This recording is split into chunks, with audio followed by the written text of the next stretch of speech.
Hello students, it's your history teacher with another online lecture. Today it's Hellenistic period, the last period of ancient Greece. On the last lesson, I've talked about classical period when the Greco-Persian Wars happened. Even though ancient Greeks were winners in this war, it was devastating for them. What's more, it started the civil wars between Athens and Sparta. This means that after the classical period ended, these two city-states were very weakened. And every time when the city-state or empire, kingdom is weakened, remember, there is an opportunity for its enemies or just other neighbor countries to attack them and annex their territory. So to make it their colony. Naozaj, toto si zapamätajte, pretože je to vzorec, ktorý sa v histórii opakuje. Vždy, pokiaľ je krajina vlastne najviac oslabená, to je akoby tá príležitosť pre ostatné okolité krajiny, ktoré si ju môžu rozdeliť aj medzi sebou. This time, it was not Persia, but Macedonia. Macedonians were people living in the north, so they had common border in the north with ancient Greeks. It will be for the best when you will look it up in the map.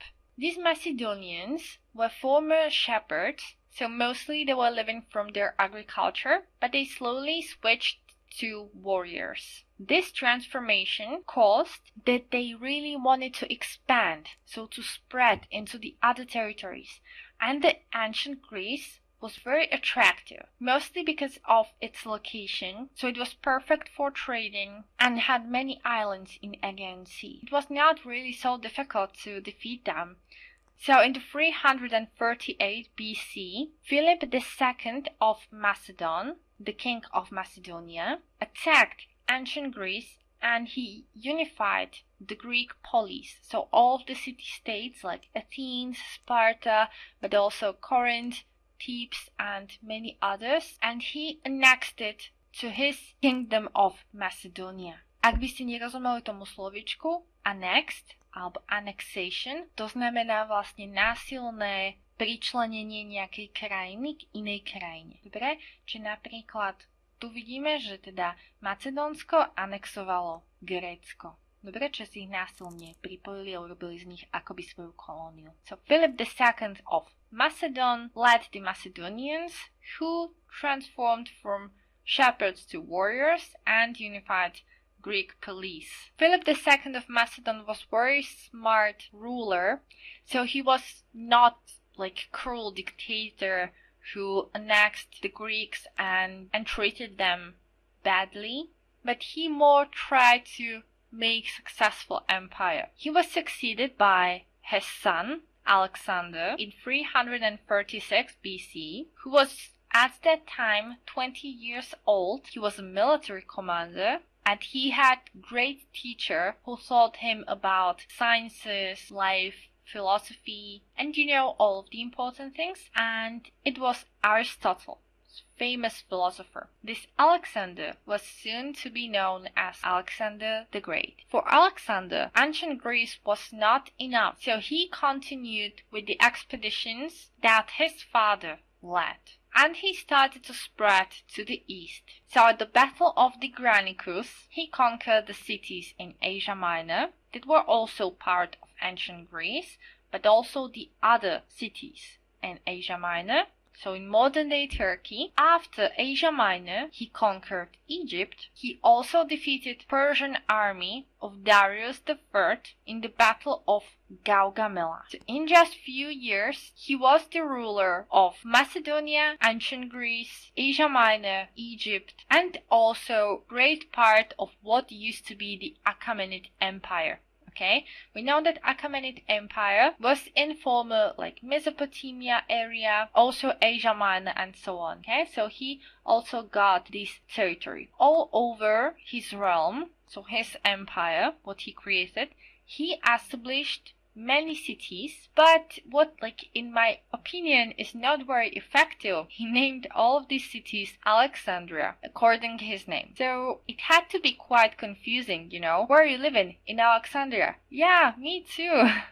Anyways, he created a huge empire. So these were not just colonies. He really wanted to have unified empire with its inhabitants treated good. He didn't make any differences between Greeks, Macedonians, Persians. Okay, he just wanted to rule to all of that territory. He wanted basically these people to be equal. That's why he wanted their cultures to blend, to put it into the correct way. He didn't want to take somebody's culture. He just wanted to connect these cultures so these people would understand each other better. There are stories that, for example, he ordered some of his troops, so some of the soldiers, to marry women in Persia. And out of that, a lot of these multicultural families were established.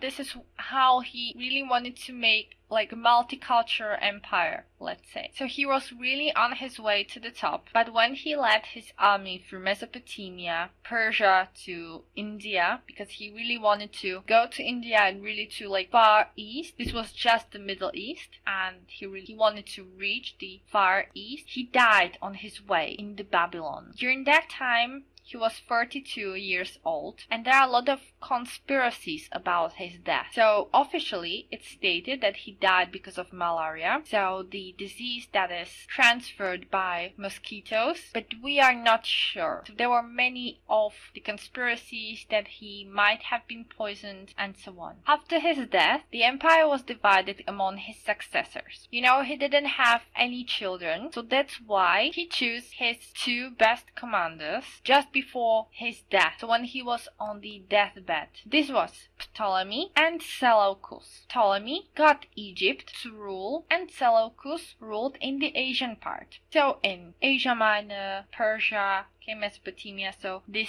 area, the Middle East. Ptolemy and Seleucus. And as I mentioned, there was a great mix of cultures, and that's why we call this period Hellenistic period or Hellenistic Greece, because this Hellenistic stands for the Greek influence in the Middle East.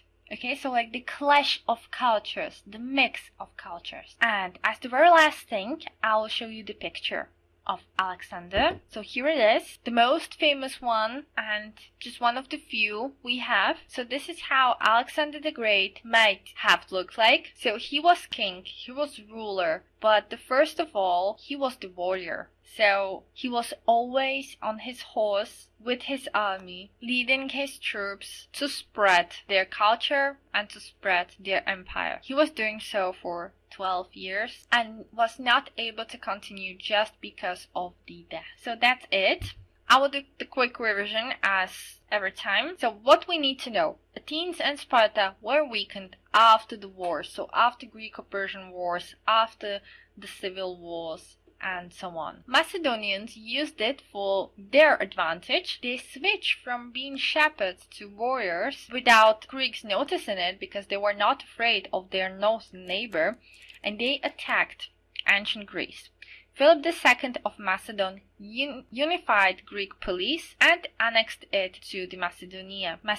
He was succeeded by his son Alexander, known as Alexander the Great. He was only 20 years old. He was commander, but also educated by Aristotle. He conquered cities of Asia Minor, Egypt. He defeated Persian army, and over all of his empire, he established cities called Alexandria. So there were really many of them. When he led his army through Mesopotamia, Persia to India, he died in Babylon in the age of 32 years. After his death, empire was divided among his successors. These were called diadochi, so that's like the name for the successors. Egypt was given to Ptolemy, and the Asian part, so the Middle East, was given to Seleucus. Hellenistic period got its name after the Greek influence in the Middle East, so it tells a lot about mix of cultures that was happening in the realm of Alexander the Great. So that's it, everything you need to know about Hellenistic period. So stay healthy, study on a regular basis, and bye.